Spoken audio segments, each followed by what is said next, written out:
ko ngayon, hindi naman pala sira itong antlong ko eh. Sira lang pala itong kuwak ko eh. Kala ko antlong yung sira ko, kaya nagpalit kami. Kaya pinuha naman yung sa antlong ko. Kaya nasa kanya.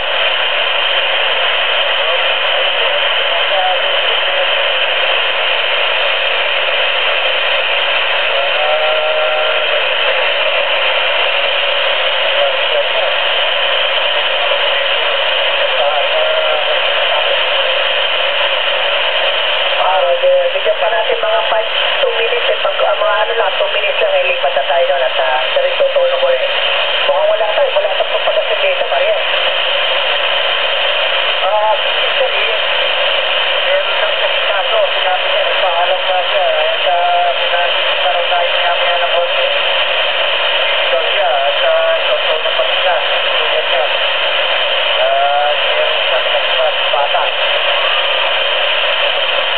Roger. Saan nakalagay yung ano mo? Yung frequency mo? Ito yung 5.3 ka ba dyan? Yes, naka 5.3. Doon mo na nga ilalagay sa 5.3. Wala kasi hindi na ako nag-adjust eh.